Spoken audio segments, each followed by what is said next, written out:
Welcome to the Murphy, Sam, and Jodi After the Show podcast, where we hang out a little bit longer. And hopefully this is a positive and uplifting thing that I'm going to drop on you today. It comes from sports, but it's not about sports. Let me just say that. But, this past weekend, especially in college football, it's really something to watch because you're talking about, athletes that are 20, 21, 22 years old, right? They're young at what they're doing. They're young at life. They're passionate about what they want to do. They want to pursue a professional career in football most times. And but you see some pretty emotional things that happen on the field that can be real game changers. And Kirk Herbstreit at ESPN was recapping the big plays and the big players of this past week. And there were a number of games in college ball where it just turned around on a dime. There were some unexpected shutouts, and so some of the players that he cited, he standouts for Colorado and Ole Miss, Texas A&M, which is kind of where I'm really going with this one because Marcel Reed, the quarterback for Texas A&M, was put in the second half of this game against LSU, and he turned the whole thing around. I mean, it was really, like two different games. It was like watching two different games. And something occurred to me because I've always wondered this, and you can see it in pro ball too. When the stakes are high and a mistake happens, and you know that the player is feeling awful for the mistake that they made, how do they get back and reengage in the game? And not just throw their hands up, you know what I mean? Because obviously they can't. The game's not over. You've got to stay in the game. And I know that that's tough. And so visually on the screen, Garrett Nussmeier, quarterback for LSU, threw an interception last part of the game, and that's really where the game was over after that point. His face. I don't think I've seen a look of anguish on a player's face like that in a long time. I mean, it wasn't just being bummed. He was mortified looking almost. And but he's still got to get back in the game and do it again next week. You somehow have to get past those things that they just happen. And so there are a couple of business coaches that use athletes as an analogy for making sure that you keep your head in the game. And they talk about that the biggest difference between really good athletes and the greatest athletes, the ones that appear the most composed under any situation and under any pressure, this says the difference is between the ears, what they mean. It's really mindset more than anything else, and the ability to reset, which is, life exactly is like that. And when life gets busy, we tend to begin to transition into the emotional part of things, whether we realize it or not. One thing goes wrong that day, in one day, and then a second thing happens. And instead of letting those things be in their own little containers, you put it on the pile so that when you get to the end of a day, you classify a day as bad or good. And that mindset it's a problem. And when you're on the field in a game like that, you can't afford to even let that enter your mind. Right. You've got to let that emotion pass, go, and get focused back on what's happening, which I think as humans is really difficult to do. It's much easier said than done, which is why it requires practice. And so the advice that I came across was really to do three things, and you can apply this whether you're playing sports, whether you're in a work environment, maybe you're struggling to get a promotion, or you're not happy with where you are now. We're all playing some sort of game. And it comes down to imagery in your mind. What are you actually picturing when something happens? Because we turn things into mental pictures. And a lot of times it's the ones where we kick ourselves, or before a speech, we get nervous and we see ourselves as being embarrassed. You start to picture the wrong things that immediately trigger the emotional system and take you off your game. Picture it going right.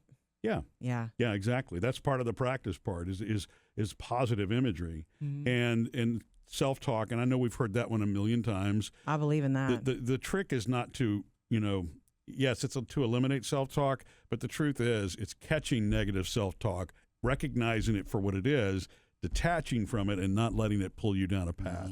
If it's constructive, then it's not negative self-talk. It may be, constructive and corrective, I guess is what the word I'm looking for. But negative self-talk doesn't do anybody any good. It's very harmful to you. It's the same thing as if somebody externally were saying that to you. Your negative self-talk kind of has that same power. And so the example being used for the this business coach that I was reading the article on. He was talking about prepping for a speech, basically.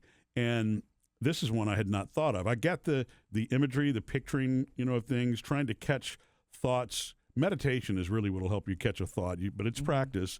You've got to learn to catch the thought before it becomes an emotion, and that actually is what really separates anybody who's in a position of pressure to stay focused on what they're doing.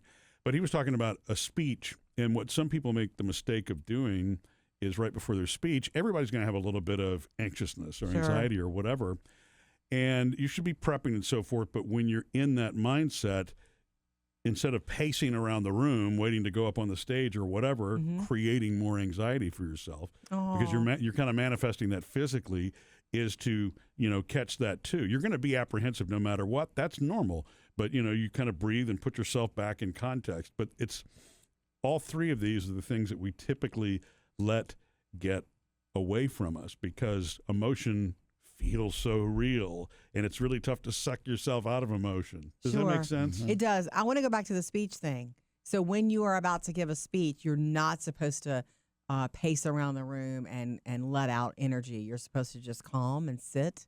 Is that what you're saying? I mean, I guess it's a personal thing. I guess if you're walking around and you're nervous and that walking is you just being nervous and not practicing in your mind or something, I think that's probably two different things. Sure. I think what he's saying is just nervous energy walking and engaging the anxiety is not gonna help. It's interesting that you bring that up because I had a couple. Was it 2 years ago that we went to a big event and I had to give a speech, and there was no pacing around the room before because we were all sitting and eating dinner, and other people were speaking, and other people were giving speeches before my name was called, and I had to get up and give a speech, and I was very nervous, and there was I would have loved to have paced around the room, is what I'm saying. Instead, I just cut my food and and pretended to visit, but I was very nervous. Well, and again, I think the pacing around the room thing is like if all you're doing is wringing your hands and oh my god, You're building it more. That's not the same thing as walking around rehearsing what you're saying and that sort of thing. It's just it's catching the nervous energy, it's catching anxiety, it's catching negative self-talk, anything that really kind of gets in your way and turns it into emotion. I will tell you this. I just Googled it because you brought this up. I love that you brought the sports analogy up because, Murphy, I know you're the one at home with all of the, management books and the mental books and all that good stuff I read fiction mostly, some trash, whatever. But there is one book that I love a lot that I grabbed years ago. I've even gifted it to people as friends. It's called Mind Gym, Gym. An Athlete's Guide to Inner Excellence. And it's a short book, and I picked it up somewhere a long time ago when I was training for a half marathon or something. And it's little stories, but all true stories of athletes. Golf, from the world of baseball and golf and football and you name it, women's sports, men's sports. And it's all these little stories about this is when I was on the mound and, whatever. But it's stories from athletes, but it's then apply it to your life. Yeah. Here's the story. This is what he or she did in the moment, and here's what you can learn from this. Yeah. And so cool. I have a book recommendation based on this. Mind Gym, An Athlete's Guide to Inner Excellence. The author is Gary Mack. It's several years old now, though. That's cool. Yeah. The sports analogies always work. I know sometimes they feel like they're cliche. They do. But they work because in that moment, you've got the adrenaline rushing, you've got the focus, or I guess you need the focus, and it's very easy to let something take you off your game. And it's, how the mind works. A flash of a thought, you can lose your focus. And, for me, the whole reason that I incorporated meditation into my life years ago, and I don't mean for hours at a time, it's 10 minutes at a time. I don't really have time to do more. I wish I did. But you begin to train yourself to catch a thought before you act on it, and that's difficult for me because I am by nature I'm a connected kind of an emotional person. You know what I mean? That's the same reason that I love socializing and connecting with others. Also makes you emotional, and therefore you can't act on all those things, even with your own internal talk, because the moment it goes to emotion and you've short-circuited the gap between the negative thought and accepting as reality, you don't even realize you've accepted it. And so I still have to, practice at that. It's very easy for me to get worked up about something and forget to, take a break before I make a decision, before I take an action on this. Don't go for speed. Go for accuracy. Clarity. And clarity, yeah. And I think about, for me, that really jumped out during the Summer Olympics, watching Simone Biles Yes. on the floor exercises. As she got ready to do whatever she was doing, you could see her transform in her face to whatever it is that she was focused on. Whatever, I mean, she blocked everything else like out. in the zone like I've never seen before. And that is what makes her, not just a champion, but a world best. record-setting. Yes, The GOAT exactly. in women's gymnastics. Right. Speaking of her, that docu-series got it debuted with the second half. It's called Simone Biles Rising. The first 2 episodes were before the Olympics, and the last 2 episodes are now streaming, and they're the after at the Olympics. So cool. I'm glad you brought this up. Yeah, I mean, I know it sounds a little philosophical, but everybody encounters this, and so if you even take away a little something, even for me, this is helpful to talk about it because it reminds me to catch those in action. And sometimes those are the difference about the next step you take. You want a little funny story? Yeah, Sure. Just to wrap this up, the other day I was walking through the house and I said, "Taylor, did you tell Dad that dinner's ready?" She's like, "Yeah, but he said he'll be about 10 minutes." And I said, "Okay." And she goes, "No, he really will be 10 minutes. He's outside meditating." And I was like, "How do you know?" And she goes, "He's sitting there at the patio table with his eyes closed." I'm like, "Oh yeah, he's meditating." Missed any part of the show? Get it all on the Murphy, Sam, and Jodi podcast.